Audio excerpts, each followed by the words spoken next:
Among the various game announcements and trailers, today's Nintendo Direct gave us two weird surprises. First is the introduction of virtual game cards on Switch. And it's funny because this is the kind of feature I feel like has been knocked around for a while. It's the kind of thing that a lot of us have considered, you know? It's like, I want to be able to be a little more flexible with my digital games, or potentially lend them to someone. That's always been the problem with buying games digitally, is you can't just pop the card out and give it to your friend. And I mean, I kind of figured that was like by design, you know? I mean, like, buying a game digitally, it already works out better for the company. They make way more money on the purchase because they didn't have to print the game itself and ship it and also sell it to a retailer who then resells it for a higher price. So like, they make substantially more money with digital purchases, and you can't sell them or transfer them around. So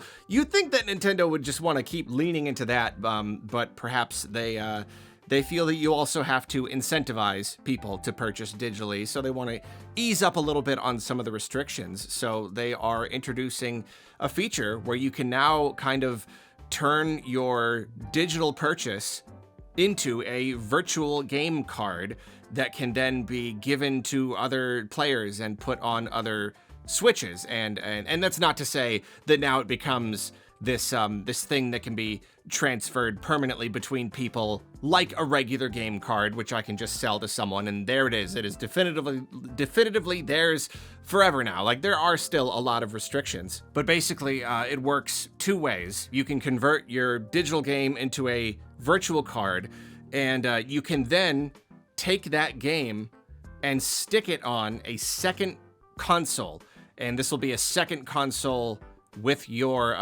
logged into your account. It is basically a secondary console for you, not a friend's console or anything. It's still using your account. And now you can just kind of like stick your games over there, and then you can't play games on your current system unless you transfer them back. Now, I know that there has already been a way to play games on multiple systems using one account. I know it's the sort of thing I should know about, I should look into. I mean, I even have friends like, yeah, we have the games spread across a few different systems, which was always surprising to me because I thought Nintendo would want to do anything they could to stop that from happening. But I do believe that when you do that, it requires an internet connection to make sure that nobody else is using the game. So it is still a limitation. It is still like, it's got to use the same profile. Most people are going to want to have their own profiles, obviously, and they can't play simultaneously. So it was still pretty limited, but it was still something that you could do, you could work with. I never liked the idea. Just, I don't know, something about like needing to be on the internet or like anticipating any potential problems or anything. I just want to buy my own version. No, I don't want to deal with all that. But yeah, now there is an official Nintendo sanctioned and approved way of doing this. And I am hearing mixed things about it. It sounds like some people are less than thrilled. Like, anybody who was already doing that kind of console sharing thing, it seems that this is actually... Some people are claiming it's actually more restrictive than that and may actually prevent that from happening.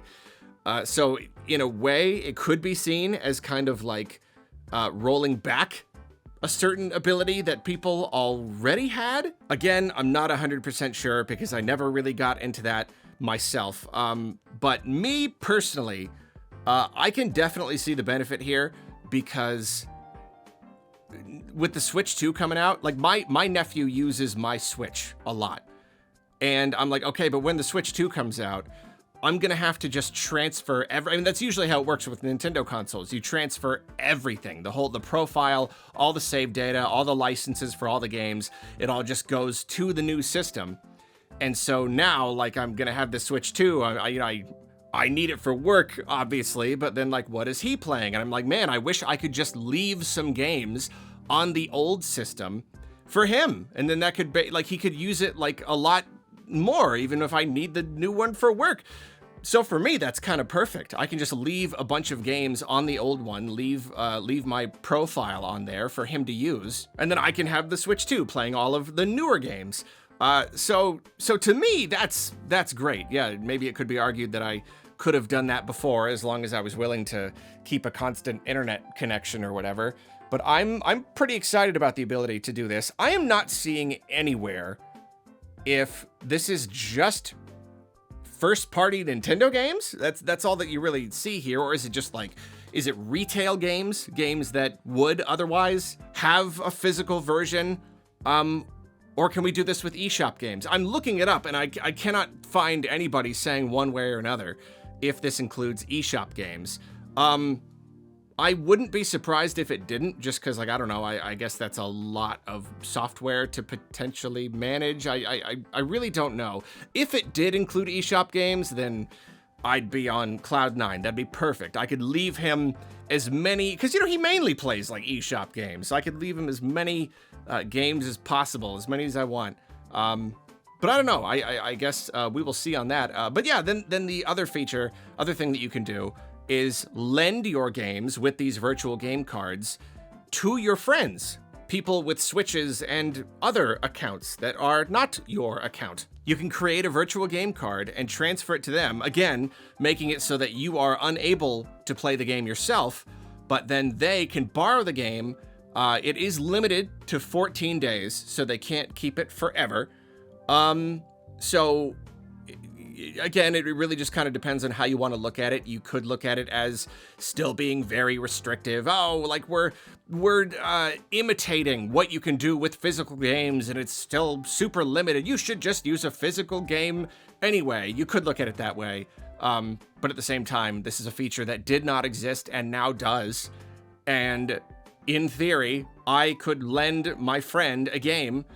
They could spend 2 weeks playing it and beat it, and then give it back to me, which is potentially lost money for Nintendo. Like, it just is, It just is. Being able to lend your games out could potentially lead to lost sales. Now we can just kind of lend games around. So I would say, like, that's very pro-consumer. Maybe there are elements of this that are not, or maybe they're just gaslighting us and trying to trick us into buying more intangible digital games that we don't really own. Maybe they're just kind of giving the illusion that we have more, like, actual ownership and control over these games. But I don't know, practically speaking, that's just a cool thing.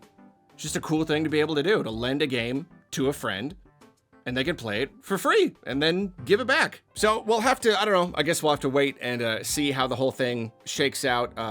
It has been confirmed that it will be a feature on Switch 2, which is really cool. I think it's interesting that they wanted to reveal this before Switch 2. I don't know, it's kind of like they wanted to introduce this and just wanted to get it to us as soon as they could. They wanted us to know that this was going to be a thing going into next gen or something. So yeah, I don't know, cool. And then the other announcement, the real surprise. Yeah, like Miyamoto comes on for a one more thing and we're like losing our minds. Like, what could it possibly be? You never know what it's gonna be. And this time it was the announcement of an app, and like, and especially leading up to it, it was like talking about the concept of Nintendo Directs. It's like, what's it? It's just like, in that moment, you're like, what could it possibly be? You're bringing up the very concept of Nintendo Directs. What can you do with that? How can you go further with that? And yeah, basically though, it's just kind of like a Nintendo News app. But it's not just a Nintendo News app, because the way that it shows it off in the trailer, it kind of looks like each day has like a unique little graphic or something. I don't know. It could be that they're going to end up like reusing graphics here and there. But it's just a much more like friendly and animated way of receiving Nintendo news, I suppose. And the whole entire idea is just that, like, oh, Nintendo Directs happen and it's a way to deliver information directly to you. Well, now this is as direct as possible. This is as direct as possible. It's news coming to you every single individual day, it sounds like, and straight to an app on your phone. So it's a little bit like the, the news feature on the Switch, except the difference, I would say, is that I might look at this ever. I might, there's at least a small chance that I will look at this even one time in my entire life, because I never looked at the news on the Switch. I don't know, okay, well, that's the thing. That kind of just highlights the real issue here. It is my job to stay up to date on Nintendo news, and we don't know if this is really just going to be summarizing the stuff that we can find otherwise, or just like little reminders about stuff. Or like, are they going to give us fresh information, fresh news in this app? You know, am I gonna like have to be like looking at the app? You know, especially I got Topicarlo. I do like regular, quick topical videos now. Like, I don't know, am I gonna be doing Topicarlo videos on like the stuff that they send to me on my Nintendo Today app? I really don't know. It's hard to know how much this is a feature for like, you know, the kind of feature that we're going to really love, and it's going to deliver news to us in a new and novel way, like in a way that benefits us. How much is it that?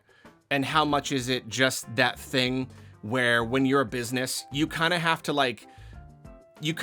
go at the business as though you want to saturate every customer as much as possible with your product. You know, like ideally, they are using and thinking about and therefore freely marketing your product 100% of the time. Now, 100% of the time is not realistic, but you try to go as much as you can, you know? Where else can we put Nintendo products? How about when they sleep? Okay, Alarmo, you're waking up in the morning thinking about Nintendo. That's good. Maybe you'll buy more Nintendo games. You know what I mean? It's the kind of like mindset that they want to foster in a way that, yeah, depending on how you look at it, could be a little bit gross. And is this just that?